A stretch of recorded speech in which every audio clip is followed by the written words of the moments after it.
sejam bem-vindos a mais um Insights com Cafeína, com um tema atual que é o Creator Economy.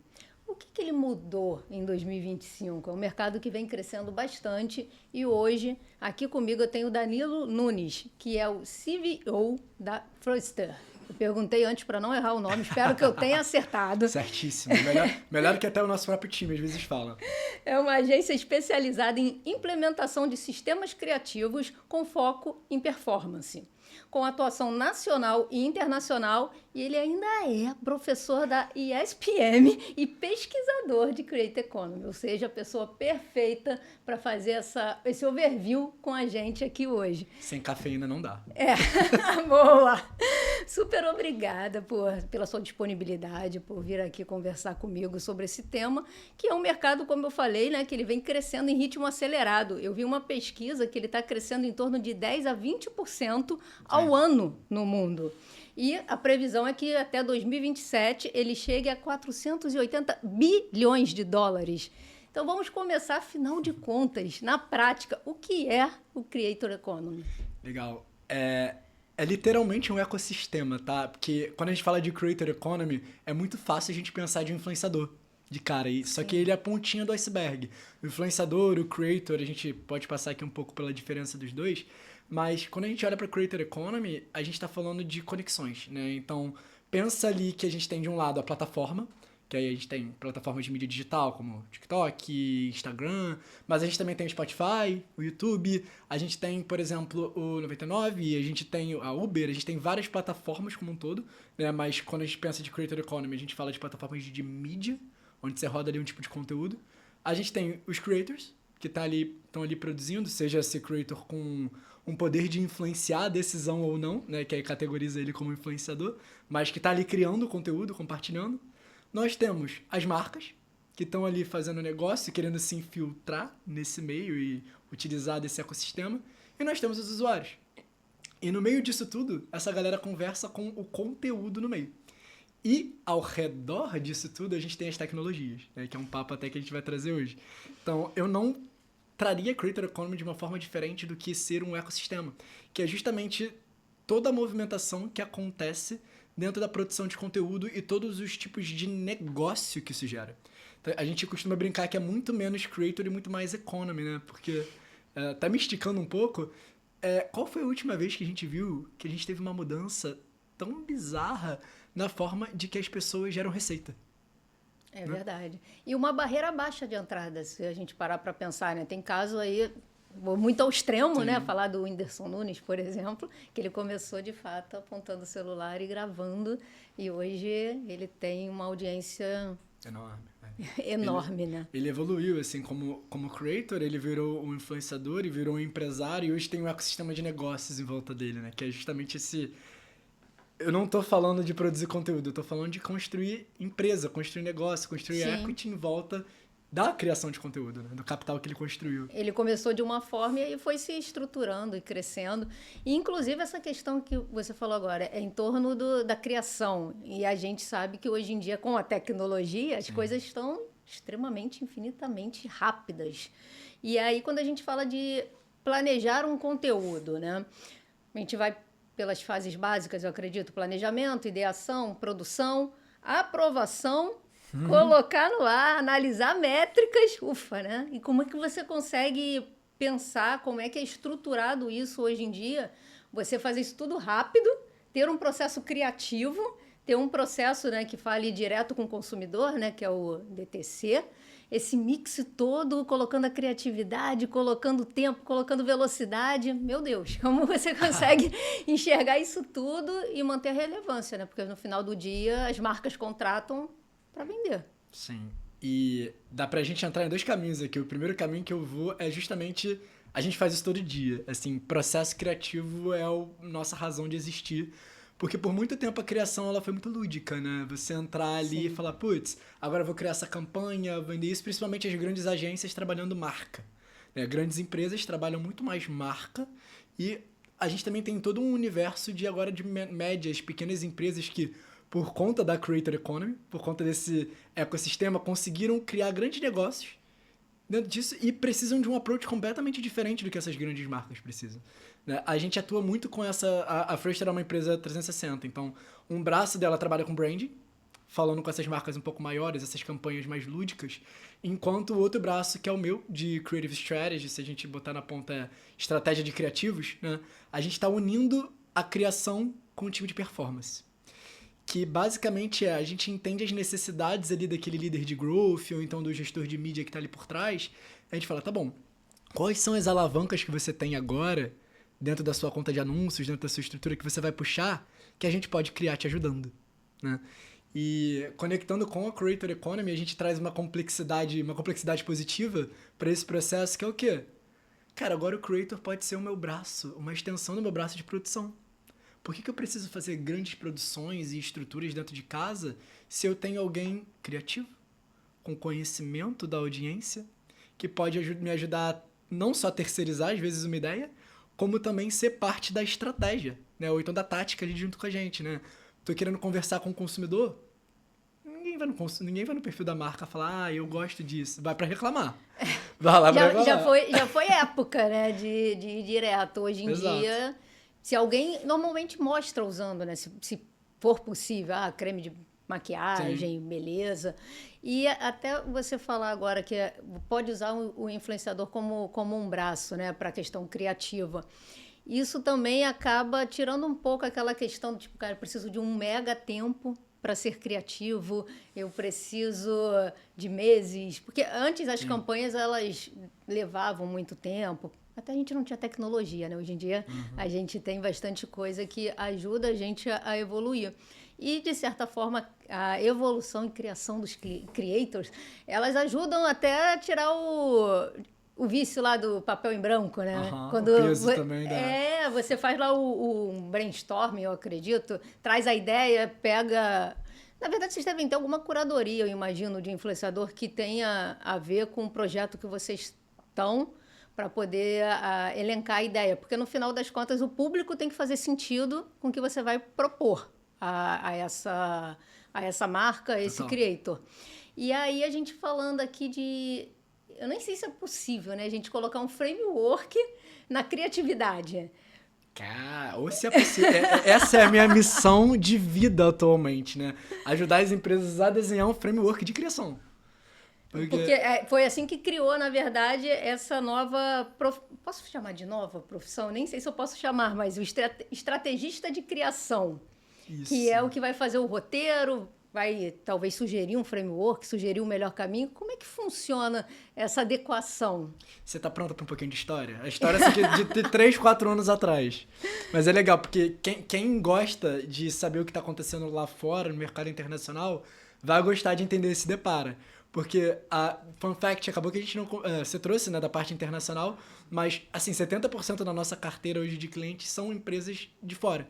E aí eu passei um bom tempo mapeando, assim, Estados Unidos, Europa, Ásia, Oceania, porque na pandemia, né, pós-pandemia, teve um boom de galera utilizando gestão de mídia, aprendendo a vender na internet, e o dropshipping, que é basicamente você vender produtos lá de China, lugares que tem ali, você passar o label da sua marca, ou produtos de outras pessoas, enfim, também, e você vende.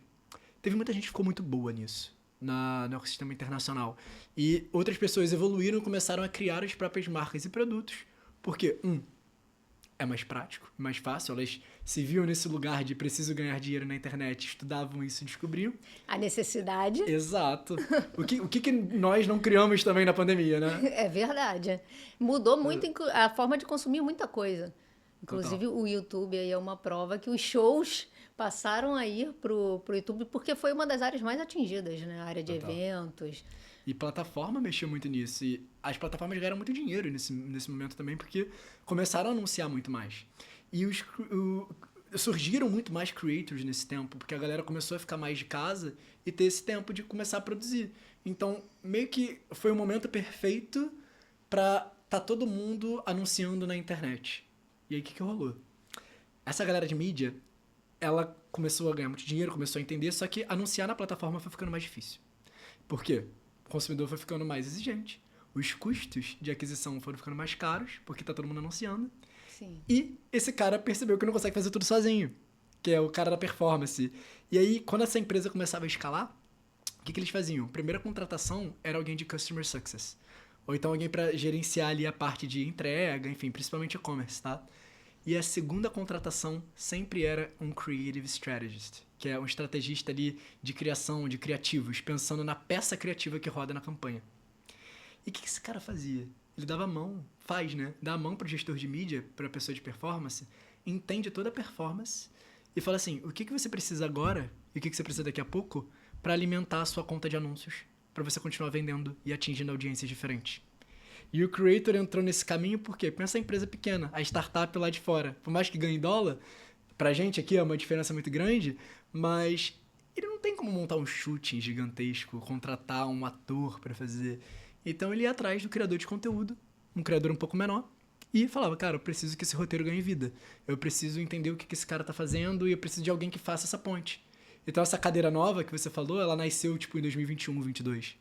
E é uma mistura de roteiro com copy, né? Alguém que tem essa noção de criação, com alguém que entende de performance, com alguém que entende de creator economy, que precisa saber com qual creator trabalhar, como puxar, e alguém que entende de gestão de projetos para transformar esse framework. É um multiuso que vai integrar. E você falou a questão do criativo, o Google, né? A campanha, falar do Google, que acho que é um dos mais conhecidos, ela veio mudando muito com essa questão da imagem que você conseguia subir e ele começava a colocar nota na questão. Total. Né? E isso também não tem tanto. Agora é que o Google ele muda, né? O algoritmo dele piscou, mudou. Eu acho. Não, e agora a IA mudando a SERP do Google na hora de pesquisa. A galera do SEO tá ficando doida. Não, tem isso e a previsão agora é que o pessoal do e-commerce vai ficar doido também, é que já comece a integrar loja dentro de um chat GPT, por exemplo. Então imagina, você vai buscar, quero um tênis, marca 1, 2, 3. Ele vai lá colocar a listagem e o botão compre já. Eu vou até tomar um café depois que você falou disso. Porque não vai ficar louco não, a galera já tá ficando louca. O nosso principal cliente é o e-commerce de TC. Então, cada mudança dessa já tá rolando um roadmap de ações que a gente olha e fala, cara, isso vai ser agora, isso vai ser daqui a pouco, ou vai ser lá pra frente. Quando que a gente vai se preocupar com isso? Não é se a gente vai se preocupar, é quando? Quando? Dentro de todas as coisas que a gente tem pra fazer. Inclusive, nisso, a gente tem aqui falando do backlog criativo. Eu vi que muitas empresas, né, quando vão planejar, elas estão tentando colocar uma websérie. A gente até falou da Telecauai. Exato. Vai nessa pegada, porque você já consegue meio que projetar 4 episódios que sejam, não sei, 5, e talvez ser mais ágil. Eu entendi que a ideia dessa questão de você criar uma série, ela vai muito nesse viés de ser ágil. Porque se você pensar coisas muito isoladas, além de você não ter uma conexão na hora de você criar o seu pitch de vendas ou a sua comunicação com o consumidor, fica mais difícil, fica mais lento, né? Então, como é que você vê essa questão da criação aí do backlog, que você tem que acompanhar um pouco, acho, as tendências, e você tem que ainda manter o criativo e passar a mensagem. Você acha que essa questão ter uma websérie, ter conteúdos já elencados, é uma boa estratégia ou é algo que quase não se usa? Tem outra maneira de você conseguir deixar lá um backlog que vá conseguir entregar o resultado de melhor forma? A gente tá vendo muito isso, né? Como você falou, a websérie, eu vejo muito como uma forma de se conectar com mais profundidade.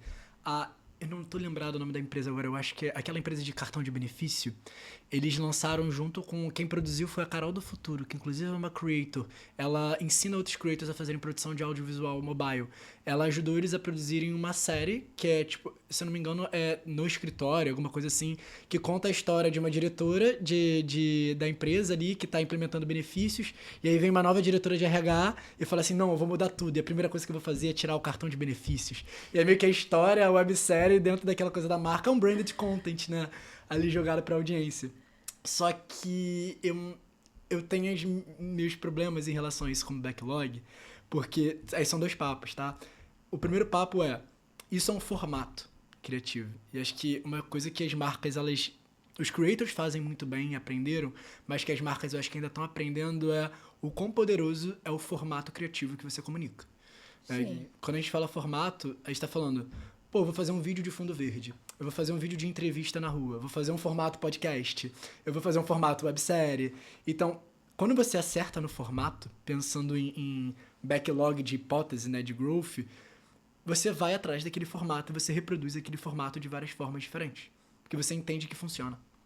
Né? Aí a gente pode entrar num papo de diversidade criativa também, mas a questão da websérie é, imagina você planeja um conteúdo mais extenso e ele não te dá um resultado esperado, e você tem produção, estrutura ali dentro disso. Mas, no outro lado, cada vez mais alguns creators estão fazendo também os formatos em episódios. Que é, acompanhe a minha mudança, episódio 1. Acompanhe minha jornada de investimento, episódio 2. Porque se aquele vídeo ali ganha atração, viraliza, enquanto a pessoa vai ver, né? Episódio 2, 3. Naturalmente ela vai no seu perfil, faz uma navegação e começa a consumir o restante dos episódios e vira audiência. Né? Então acho que tem esses dois caminhos. Assim, agora você falando, no final você tem que ter... Você falou da história da gerente do RH, que ia mudar tudo. A ideia ali é criar um rapport. Então, se eu estou vendendo cartão de benefício, eu sei que quem me contrata é a gerente de RH, nesse exemplo, eu vou tentar passar alguma coisa que ela sofra na pele, a questão de mudança, a questão de ter um cartão de benefício mais burocrático para recarga. Sim.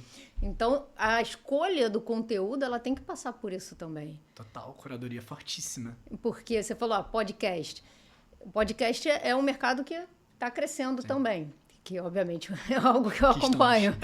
Mas ainda tem muita gente que para no meio do caminho, tem muita gente que eu converso, cara, nunca ouvi um podcast.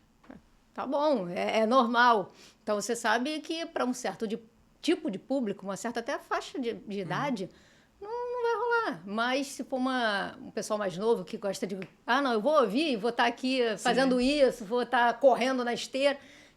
O áudio já agrada mais, né? Então, já é um tipo de criativo em áudio também, né? Eu acho que... Cara, acontece bastante, tá? Criativo em áudio, às vezes a pessoa só falando e tem um fundo um pouco mais complementar, ou vice-versa também, sem áudio e mais imagem. Depende muito. Curiosidade, onde é o seu lugar favorito de escutar podcast? O Spotify. Não, mas assim, momento de estar... eu gosto, fazer propaganda aqui, eu gosto muito de ouvir um podcast de budismo. Eu não sou budista, mas eu gosto. E aí eu coloco para relaxar. Pra relaxar, boa. Normalmente eu deito assim, falo, cara, o dia foi estressante, vou relaxar. Eu ouço podcast Pra relaxando. mim é academia. Academia? Adoro academia. Ouvir nas alturas ali, eu consigo não ficar viajando no celular, que aí tira de mim. Não, na academia eu ouço música mesmo. Mas assim, eu ouço música, eu ouço barulho. Se você me perguntar a música que eu tô ouvindo, eu não faço a mínima ideia, porque eu fico concentrada. Mas eu gosto do som, do barulho no meu ouvido. Alguma coisa. E aí, quando eu quero prestar atenção no conteúdo, alguma coisa, normalmente é um momento relax. Tem gente que lê livro, né? É a mudança aí de consumo também que a gente está aqui falando de uma certa forma. De o meio é mensagem, né? Então, se a gente muda o meio, a gente tem que adaptar a mensagem junto. Eu já dizia meu querido McLuhan, que estruturou toda a minha pesquisa de mestrado. É isso, né? E aí, a gente falando dessa questão também de testar os criativos. Volume, variação, narrativa diferente. Hoje, com a sua experiência, o que você está vendo que funciona mais? A gente veio aqui falando da websérie, caímos aqui no podcast, mas o que, de todas as empresas que você atende, teria uma que você fala, cara, normalmente, claro que vai depender do nicho, como a gente falou, o consumidor, mas normalmente esse é um caminho mais seguro para começar, e aí porque growth é isso, né? Você cria as hipóteses e aí você vai testar, mas você tem que começar por algum canto, né? Alguma escolha inicial. Normalmente, o que você acha que seria um start? Você quer um cenário? Assim, de repente, por exemplo, você começou uma marca do zero, ou então a gente está começando uma marca no meio do caminho? Uma marca do zero.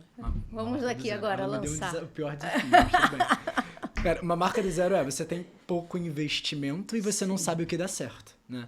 Porque aí falando de mídia, tanto de rede social orgânica quanto mídia, mas acaba que eu toco muito mais a parte da mídia paga, cara, como é que eu vou fazer um backlog inteiro com uma série de hipóteses que eu não sei o que funciona para a marca?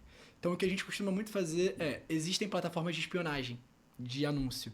E aí, 4Play, a Atria, Motion, são plataformas de gestão de Creative Analytics e que faz a gente conseguir entender ali o que as marcas estão colocando dentro dos anúncios delas, quais são as landing pages, os volumes de testes que elas fazem e o que elas acertam ou não. Então, a minha regra número 1 é, cara, não reinventa a roda. Se tem algum concorrente ou alguma marca que está com criativo performando, a gente vai olhar aquele criativo e a gente vai dissecar, né, e analisar, criar as hipóteses. O que está funcionando aqui? É o roteiro? É o formato criativo? É a autenticidade desse creator que está ali por trás? Cara, o quê? E aí a gente quebra esses principais em backlog. Né? Fala, ó, eu acredito que seja o roteiro. Vamos tentar fazer a nossa versão desse roteiro com o ângulo que ele está falando, né? E quando eu digo ângulo, é a mensagem. É a dor que ele está abordando, o benefício que ele está destacando ali, enfim. Eu sempre começo assim. E aí você falou de teste, não sei se você quer entrar no Techniquez, mas pensando em formato de teste na plataforma, se você não tem nada ali, o que eu sugiro é você criar uma campanha que é a Advantage Plus, que é a campanha da Meta que faz uma divisão ali para o criativo que melhor performa, e você testa esse seu volume de criativos ali para ver quais que funcionam melhor dentro do teu resultado. Eu sei como funciona essa campanha, mas fazendo até um paralelo a uma similar que tem no Google, você tem que ter dinheiro. Quer fazer rir, quer rir, tem que fazer rir, né? A gente esqueceu. Porque normalmente quando você deixa meio que a plataforma gerir, ela faz teste, né? Ela gasta como não tivesse o amanhã e depois ela começa a ir equilibrando. Sim. Eu acho que você já passou por isso em vários momentos, né?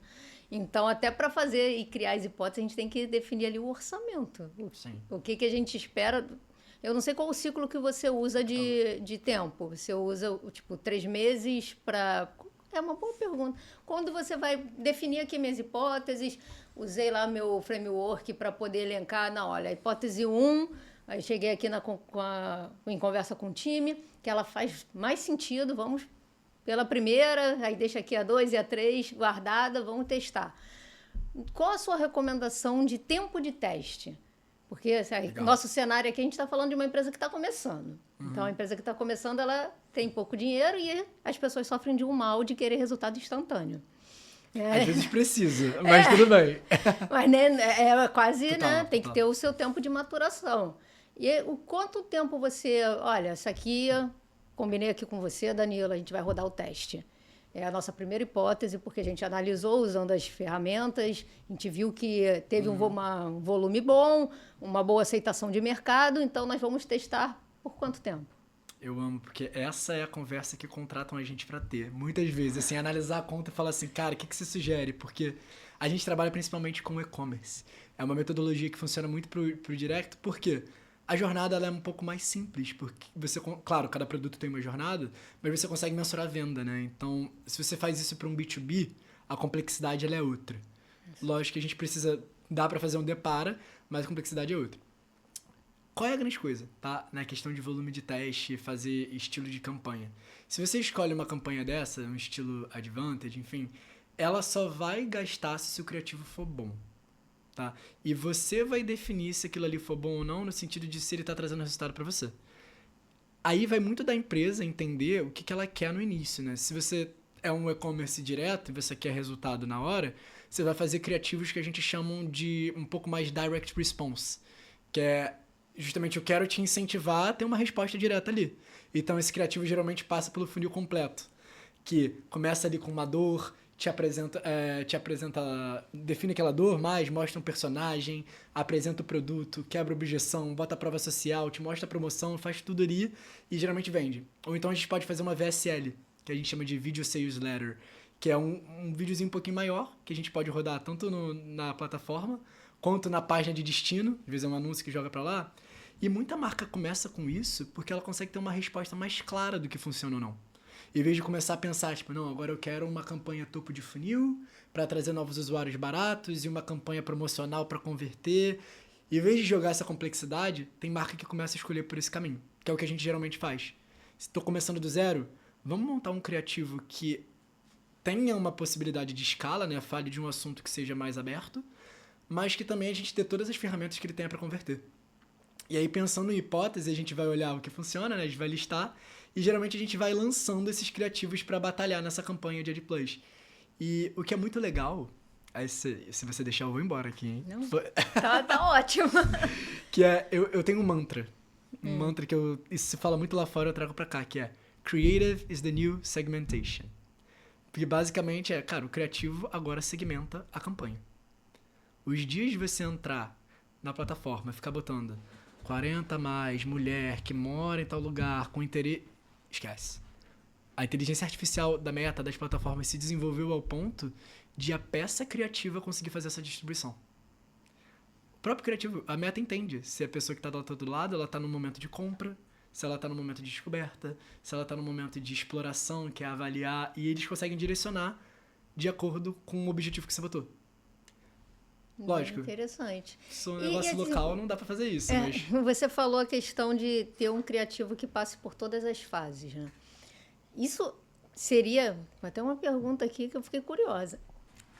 A gente tem visto, né, o algoritmo praticamente de todas as plataformas, e até você falou B2B, a gente falar do LinkedIn. O LinkedIn agora também está permitindo, está ampliando. Ele estava fazendo um teste, agora ele está ampliando para permitir uma entrega maior para vídeos, inclusive.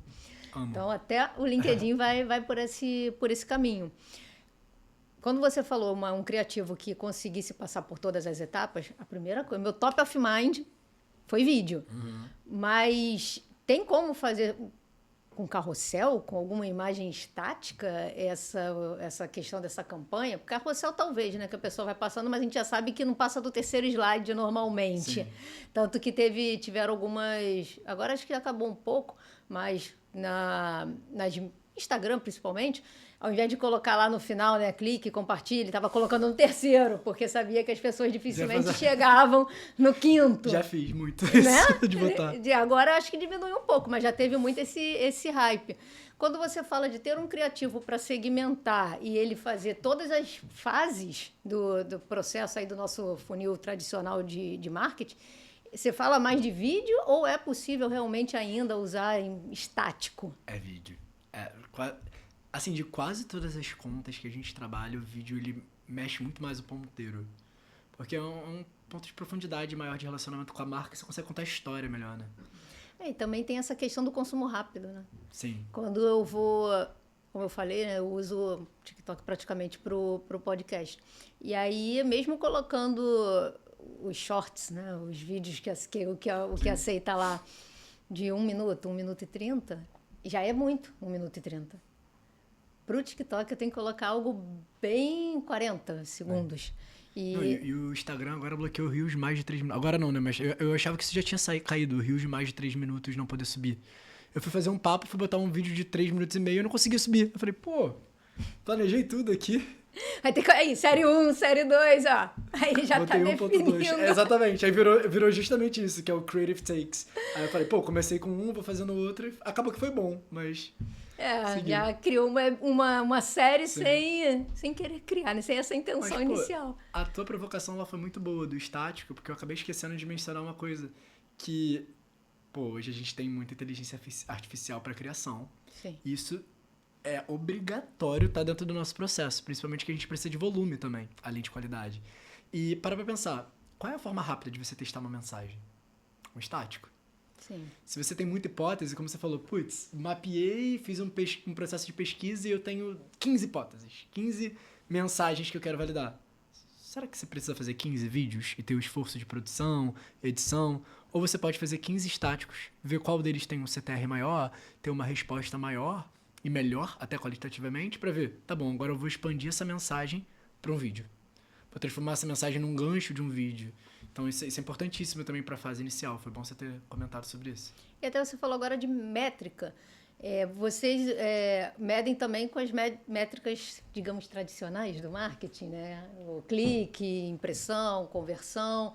Ou para essa questão de criativos, vocês olham alguma outra mais aprimorada, mais afinada para você medir isso? Ou vai realmente no tradicional? Eu tô amando que você tá fazendo as perguntas que eu amo responder. Que são... A gente divide em duas, tá? Pensando em criativo, performance, a gente divide em KPIs de performance e métricas de storytelling. Porque, eu não sei se todo mundo sabe, mas o gancho.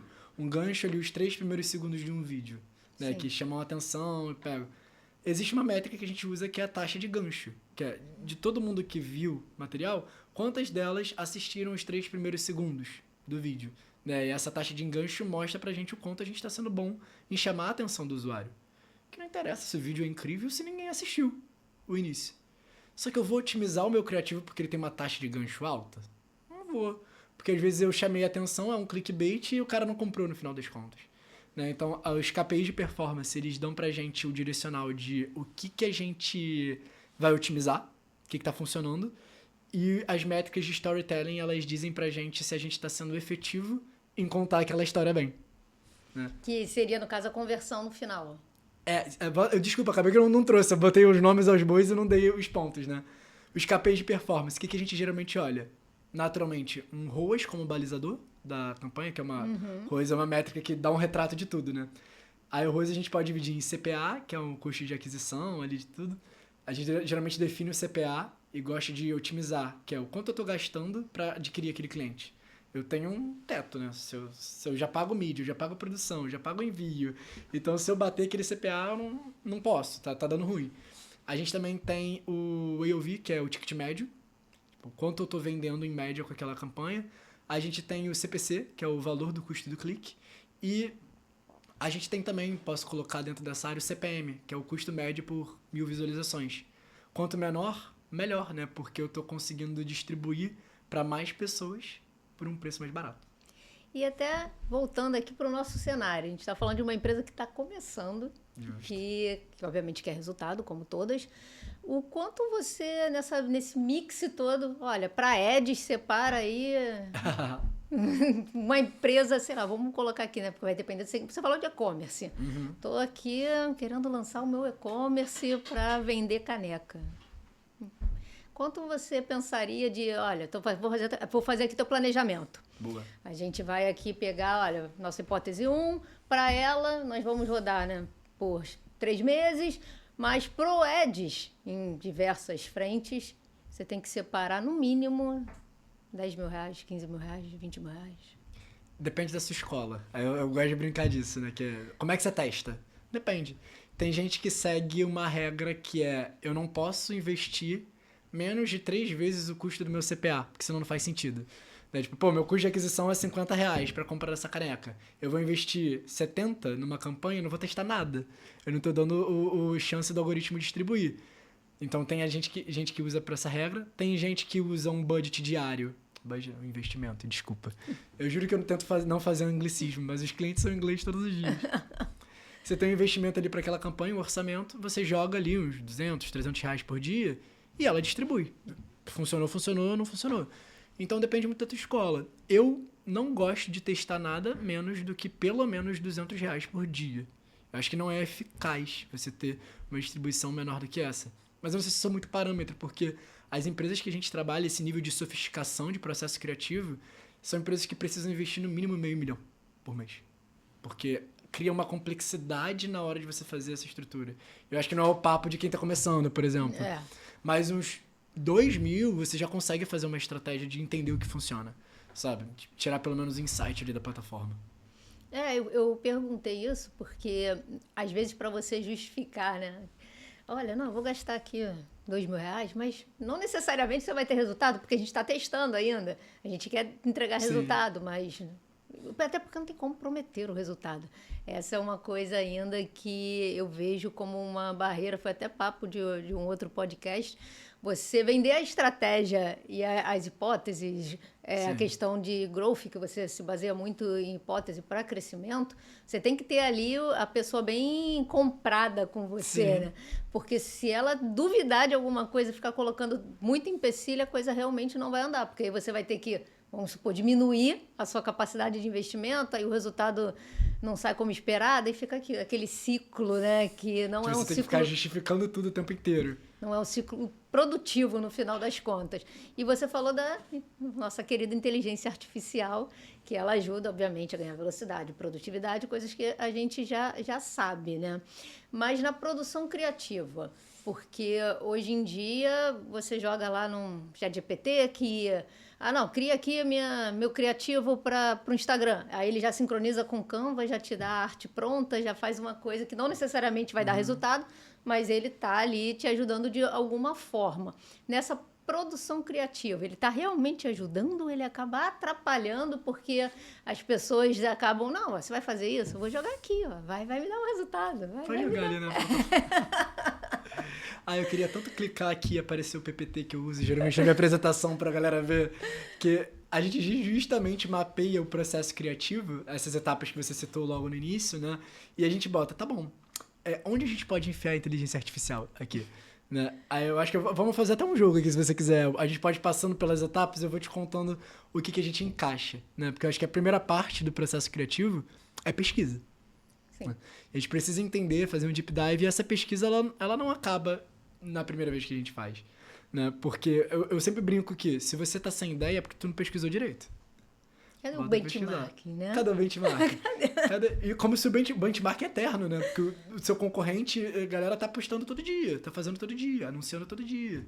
E o próprio Google, Facebook, acho que o LinkedIn tem também, tem a biblioteca de anúncios para você ir lá ver a fofoca da vida do Não precisa nem do AdSpy, né? Tem ali de graça. Ele já tem ali alguns, se você tiver um pouquinho de paciência, né? Porque dependendo do seu concorrente, haja anúncio, então... Aí é que tá. Vamos botar a inteligência artificial nessa jogada. É até interessante você falar isso, porque a minha obsessão desse último mês foi a gente construir os nossos agentes de IA lá na agência, que é... A gente começou com 3 agentes, né? Que é o agente de... 4, desculpa. Que é o agente de Creative Strategy, que ele é conectado nas contas de anúncio, conectado nessas plataformas de espionagem e conectado em tudo que pra gente interessa pra analisar a conta. E aí, é uma coisa muito importante, cara, as pessoas levam muito... Eu falo isso e falo, pô, ficar dando volta em cima disso pra quê? É a nomenclatura dos anúncios que a gente sabe. A gente é obcecado em falar ad número tal, formato tal, ângulo tal, com creator tal, etapa tal. Por quê? Você joga na inteligência artificial, como é que ele vai entender que aquele ad é o quê? Ele vai fazer a leitura semântica, mas quando você dá a nomenclatura, ele consegue dividir. Tem que ter um contexto ali, né? Tem um contexto para a plataforma ver, para machine learning ver. Então ele vai lá, olha e eu faço a pergunta, tipo, como tá a performance da conta separada por ângulo, separada por formato?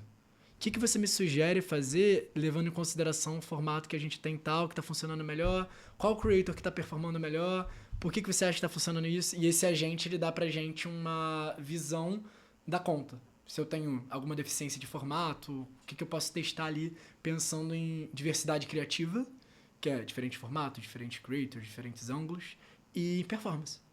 Esse é um. O outro é o agente de pesquisa, que conecta com tudo e tá ali dando todo dia no Slack e fala, mapeei os canais XYZ, isso aqui é o que eu encontrei de insight. E aí tem vários, a gente pode ter um agente de social listening, que olha para os comentários das pessoas, review da bastante, né?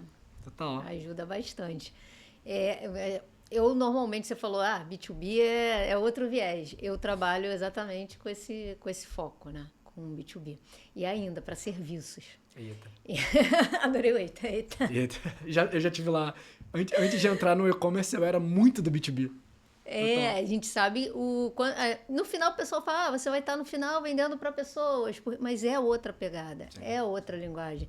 Por exemplo, o próprio Facebook, ele demorou muito para ter uma segmentação de fato para a empresa. Ele não era essa pegada. Agora você já consegue fazer algumas segmentações, dependendo do que seja, você consegue ali fazer algumas segmentações. E hoje ele quebrou isso, agora o criativo faz a segmentação por você. Ainda... Quando ele começa pro lado, ele vai, agora vamos pra cá. Você piscou, o Facebook já mudou, assim, de meta como um todo. Mas uma coisa eu achei fantástico, a indexação agora, finalmente, no Google, do que você posta no Instagram. Gente, quanto demora que foi isso? Cara, eu juro que eu tava me perguntando, eu tava pensando na parte técnica sobre o que fazer. Eu acho que é muito por conta de, talvez, privacidade ou volume de publicação pra fazer esse deparo, porque pra mim não faz sentido a Meta não ter feito essa abordagem antes. Eu também não sei o motivo, Mas foi uma sacada Se brilhante. souber, comenta aqui pra gente, por favor. Boa, boa. Quem tiver acesso a alguém da Meta, por favor, responda. Mas foi uma ideia maravilhosa, porque ao invés de jogar para um website, agora vai jogar para o Instagram. Ou seja, você vai, teoricamente, aumentar o volume de consumo da sua plataforma. Então, deve ter sido alguma questão técnica, não sei direito. Até porque um anuncia no outro, né? Às vezes você tá rolando lá no Facebook, tá a propaganda do Google lá, vem, anuncia no Google. Quantas vezes já vi isso? No LinkedIn, por aí. Então, isso aí, vamos elogiar um pouquinho aqui a Meta. Foi um gol aí de placa. Amigos da plataforma, isso não foi uma crítica. Isso foi É verdade. Cara, mas você falando de B2B, uma coisa que eu sempre brinco é quem trabalha no B2B constrói caráter. Porque a jornada é muito mais complexa. Você tem que ficar fazendo... Não que você não tenha que fazer no resto, mas, por exemplo, o cohort é obrigatório para quem trabalha com B2B e entender quem são os canais de entrada, e eu acho isso muito mais complexo. E assim, o que a gente tem que fazer também é uma mistura com off. Boa. Muito forte, dependendo do que você, obviamente... O meu caso é tecnologia, né? Então, cibersegurança. Legal. É um mercado que ainda é muito fechado. Então, para você chegar, a pessoa te testa de ponta a ponta. Quem é você? Você está querendo cuidar da minha segurança digital, mas cadê suas credenciais? Sim. Falando assim, né? E você começa através do networking presencial. Você tem mais... A gente viu que a gente tem mais geração de leads, mais demanda no off do que no online. A gente trabalhava no Grupo Insigne, que é uma gestão empresarial. Era uma contabilidade que a gente evoluiu a estratégia para ser uma gestão empresarial 360. Quando eu trabalhei lá, saí e voltei. Aí quando eu entrei no marketing de novo com uma cabeça um pouco mais estratégica, eu falei, vamos investir em mídia? Vamos. Mas a primeira coisa que a gente tem que fazer é montar um mastermind. Vamos colocar os empresários dentro da mesma sala e falar de negócio e fazer a troca, porque esses empresários veem o trabalho de outros empresários, que veem o trabalho de outros empresários, e isso muda ponteiro, né? Em relação a quem indica quem. Exatamente. Esse é o ponto. Quem indica quem? No final do dia, a gente está trabalhando tudo para voltar lá para o marketing do boca a boca antes da... Eu tenho certeza. A gente vai para um outro caminho agora, mas é muito bom de B2B, que o que me irrita e o que eu fico assim, cara... Isso é difícil. Que vamos falar que a gente está fazendo uma campanha, né? Seja um social, seja uma mídia paga. Às vezes a pessoa não está curtindo ali o seu post. Ela não está convertendo, não está engajando. Mas ela está printando o que você colocou no LinkedIn para mandar no Slack pro gerente ou pra pessoa dali falando, tá vendo isso aqui? E isso ferra a nossa atribuição, né? Pensando na hora de estratégia. Mas a gente sabe que isso acontece. Sim. E você falou de ciclo longo. A gente tem praticamente um ciclo de 8 meses para vender. Então, é aquilo. Às vezes você está ali, cara, cadê minha métrica? Cadê meu resultado no primeiro semestre? Mas você só vai ver ele lá no segundo. Então, você tem que ter tudo muito bem mapeado para começar a ir ganhando força. E o rastreamento, o traqueamento tem que estar... É coisa... Você sonha com isso, ou tem pesadelo, eu não sei até agora. É aquela pesquisa do LinkedIn, né? 95% das pessoas não estão prontas para comprar agora. Então você tem que construir disponibilidade mental para quando elas pensarem em você, pensarem naquele tópico, elas pensarem em você. Pensamento de liderança, top of mind, a gente vai aí, né? A última pergunta aqui que eu deixei, não é para polemizar, mas como você esteve em Cannes, a gente não pode deixar de falar, e envolveu também muitas questões relacionadas à inteligência artificial. Sim. Aliás, acho que todos os eventos, mesmo não sendo de tecnologia, a inteligência artificial ela tem aí batido na porta, eu estou aqui e agora, o que a gente vai fazer com isso? Porque não tem mais a opção de não usar, não tem mais como fingir que não está ali. Só uma curiosidade, quando eu entreguei minha monografia, foi no primeiro semestre de 2022. O ChatGPT, ele colocou esse boom, popularizou a inteligência artificial, que já é de anos, na segunda metade de 2022. Mas o meu tema foi sobre a Alexa, da Amazon. Legal. E o tema era questionando a humanização da inteligência artificial através da Alexa. Ou seja, ainda nem tinha... Mas já tinha algumas questões que eram muito debatidas, principalmente que a gente passou pela questão da Covid, teve muitos eu te amos e é verdade, casa comigo, Alexa. Imagina. Isso foi uma coisa assim, deu um boom, porque as pessoas ficaram depressivas, sozinhas, algumas moravam sozinhas, né? Quem morava casado, morava com a família. E virou uma extensão ali da realidade da pessoa. Exatamente. E a gente não pedia nem por favor ainda pra inteligência artificial, né? Nem agradecia depois do prompt. Não é? E, inclusive, isso também foi um problema para a Amazon, sabe? Caramba, tá falando Alexa, eu te amo. O que ela responde? Imagina só um desenvolvedor. Pô, você nunca imaginar que iam pedir casa comigo. Agora eu fiquei curioso. Quais foram as respostas, assim, mais absurdas? Ela começou a dar respostas, mas eu comprei uma Alexa só para testar isso. Eu acredito. E aí ela agradecia, falava, obrigado, mas eu sou uma inteligência artificial. Se toca. Eu não tenho sentimentos. Dava uma resposta mais politicamente correta, mas eu comprei para pesquisa em 2022, né? Então... Pô, inclusive, um pesquisador da USP, o Álvaro Leme, ele fez um artigo há poucas semanas falando um pouco sobre pessoas que usam o ChatGPT para fazer acompanhamento psicológico, né? Qual o efeito que isso tem a curto, médio e longo prazo. Acho super legal. Sim. E, além do mais, a questão da simulação de robôs hoje em dia. Vai ter sentimentos, você vai conseguir simular um sentimento. Tem um estudo aí dos anos 90, inclusive, sobre isso. Mas, em Cannes, a inteligência artificial trouxe uma certa polêmica em relação à premiação. Como você que estava lá, como você percebeu isso? Como é que você acha que podem ser os direcionamentos daqui para frente? Vai mudar, não vai mudar? Como é que é a sua percepção? Acho que a primeira coisa é que a tecnologia ela avança mais rápido que a regulamentarização. Sim. E essa é uma questão, porque eu sempre brinco que eu tô na vanguarda da tecnologia da criação, que a gente trabalha com literalmente o mundo inteiro, mas ao mesmo tempo eu tenho que botar o pé no chão de todo mundo, porque eu sou da academia, tô ali dentro da sala de aula também. Então é uma batalha eterna, assim, do que eu vejo, fico meio chocado e o que eu posso trazer pra sala de aula. Você luta com você mesmo, né? Eu luto, tem 2 Danilos aqui, tem uns que eu falo assim, isso aqui vai ficar aqui, eu não vou abrir essa porta. Às vezes eu até falo, gente, não façam isso, por favor. Mas a gente viu muitos casos ali que não precisavam ter acontecido, né? Porque simplesmente tiveram simulações de situações que não eram reais, e a inteligência artificial vai lá e cria e bota como se fosse quase que uma sensação de criação de arquiteto de escolhas e de realidades, de coisas que realmente não aconteceram, e isso entra num tópico que está enganando o consumidor, seja o seu consumidor qual ele seja, né? Seja um festival, seja um consumidor de publicidade, ou seja um consumidor, se você está usando a IA, por exemplo, para um criador para vender um produto que ele nunca usou. E falando, nossa, eu usei isso aqui, eu amei, eu super indico.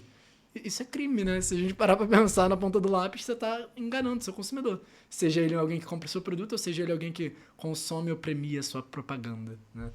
Inclusive, você falou agora um creator, um influenciador que nunca usou e tá ali falando, olha, é muito bom, compre. Agora diminuiu, mas teve uma alta de famosas criarem a sua versão IA. Total. Né, para poder fazer publi por elas, né? Inclusive, teve agora uma... Como é que era? Maiô. Né? A Marisa Maiô. Que foi uma sacada. Ela não existe, né? Todo mundo acha que sabe que ela não existe. Ela não existe. E... Por favor. E ganhou contrato com grandes e-commerces, por sinal. Então, também, eu acho que quando você deixa claro que não existe, é uma coisa. Quando você tenta... colocar essa ilusão, né? Olha, é algo real. Tô te enganando. Aí fica mais sensível. A questão de regulamentação, eu acho que a gente ainda vai sofrer muito, porque a partir do momento que você tem um código aberto, é muito difícil. Sim. E tem algumas simulações que você vai entrar muito em questão de ética. A pessoa simular a conversa com a mãe que faleceu. É bom? É ruim? Você fica preso? Sim. Teve até uma série na Globo, né? Acho que foi no Fantástico, se não me falha a memória, tocando nesse ponto. Então, como é que você vai regulamentar o computador da casa da pessoa que está construindo o código dela e para ela está fazendo super sentido ressuscitar alguém que ela perdeu? Realmente, se a gente gravar um podcast daqui... Aí vão ser mais 50 episódios. Mas isso aí, pra quem não conhece, tem uma professora da NYU, Universidade de Nova York, que ela é futurista, a Amy Webb. Ela, maravilhosa, inclusive ela vem aqui pro Rio Innovation, né? Ela sempre lança no SXSW o Tech Trends Report, que é um mapeamento de tecnologias emergentes. Sim. E eu fiquei assustadíssimo com o que ela lançou esse ano. Não sei se você chegou a ver. Ela sempre mapeia cenários, né? Que, ó, se acontecer isso, a tecnologia vai para esse caminho. Se acontecer isso, a tecnologia vai para esse caminho. E uma das coisas que ela mostrou que já está acontecendo são a tecnologia e a inteligência artificial, estudando a parte biológica ao ponto de você criar coisas mais organoides, né? Você conseguir mudar a estrutura biológica de uma coisa para você poder criar, por exemplo, prédios que não são só de cimento, mas são de materiais que moldam na medida que você treme ou algo assim, por exemplo, para sobreviver a terremotos. Outra coisa é super-humanos. Empresas que estão drogando ou colocando ali substâncias em humanos porque elas conseguiram entender como funciona a biologia deles e genética, e ir no limite do limite do limite e botando essas pessoas para competir. O Enhanced Games, que é o nome. Então, assim, tem muito mais coisa dentro disso, né? Que eu não vou nem entrar aqui agora, porque senão a gente vai ficar aqui até os seus próximos 3 episódios. Mas é muito inspirador, mas é muito assustador. Assim, eu acho que o ser humano não tá pronto pra isso, sendo bem sincero. Não tá e não sabe as consequências porque não tem como medir. É novo. Então é bem complicado. Fechando aqui a nossa conversa, que realmente podia ser uma websérie, eu sempre termino o podcast falando sobre o que te dá inspiração para continuar. O Insights com Cafeína, esse nome é porque o Insights era a troca, a geração de ideia, trazer sempre um ponto de vista diferente. A cafeína é um vício por café, isso aí não tem jeito. Mas para você, o que seria a sua cafeína para te dar energia, sua motivação, sua inspiração para acordar e falar, opa, mais um dia, vamos em frente? Boa. Eu vou responder isso puxando a última coisa que você falou de Kanye, pode ser? Porque eu acho que Kanye teve um papel muito simbólico esse ano, que era colocar o brasileiro como um povo, um país que é muito criativo, que levantar essa bandeira, dar essa moral, né, pro Brasil mesmo ali. E conectando com o que você falou de inteligência artificial, uma das obsessões de Kanye, de não importa o tamanho da empresa, era, caraca, agora eu tenho ferramenta para tudo. Eu consigo sistematizar tudo. Como é que eu sistematizo o meu processo criativo? E isso estava em todos os palcos. Aí o nome às vezes era framework do CMO de tal coisa. Então isso virou uma obsessão de, cara, agora com todas as possibilidades, como é que eu faço isso? Né? E do outro lado a gente tinha um brasileiro sendo beneficiado e colocado em destaque. Eu, justamente por trabalhar no mercado internacional e ver esse movimento dessas empresas indo atrás de pessoas de países com moeda mais fraca, olhando para o brasileiro e privilegiando o brasileiro por conta dessa cabeça, né, desse sistema. E cada vez mais essas empresas do mundo inteiro estão querendo esses sistemas e aplicações e estão querendo os brasileiros. Minha missão de vida agora, tanto é que a empresa roda, a operação está rodando bem, e minha missão de vida era, eu preciso fazer o brasileiro ser mais reconhecido no mercado internacional. Eu preciso mostrar e ajudar a ser essa ponte. Fiz até uma mentoria agora para ajudar as pessoas a trabalharem com Creative Strategy lá fora, porque de tanto que tem demanda, as pessoas pedem, eu preciso indicar. Cara, hoje eu vou parar tudo que eu tô fazendo para ajudar o brasileiro a ir pro mercado internacional e para ajudar o empreendedor de e-commerce daqui a pegar esses sistemas que estão sendo desenvolvidos lá fora e aplicar aqui. Então eu falo, cara, se tem alguma coisa que eu posso mudar no mercado, é isso. Seja o profissional de marketing ou seja o creator que pode quebrar a barreira do Brasil e falar, pô, oferece serviço lá fora. Até por conta da IA. A gente vai estar quebrando cada vez mais os limites, né, de tradução automática, sim, de distribuição. A guerra que era do creator local versus o creator global que fala inglês, isso vai deixar de ter uma disparidade muito grande. Então, acho que essa é a minha cafeína. Pô, bem legal. Eu sempre pergunto e sempre me surpreendo com a resposta, porque numa grande maioria é uma resposta muito de colaboração, de fazer o que está em volta crescer junto com você, porque eu também acredito nisso, né? Quando a gente faz um movimento de mercado, sim, das outras pessoas, a gente cresce junto. E o que eu aprendo aqui no podcast não consigo nem numerar, é fantástico. Danilo, super obrigada pela sua disponibilidade, pelo bate-papo. Daria realmente uma websérie. Vamos fazer várias versões aqui. Pô, eu que agradeço o convite, muito gostoso esse papo. Um cafezinho, então? Pô. Pessoal, espero muito que vocês tenham curtido esse bate-papo e vejo vocês no próximo episódio. Até lá. Prazer, gente. Tchau, tchau.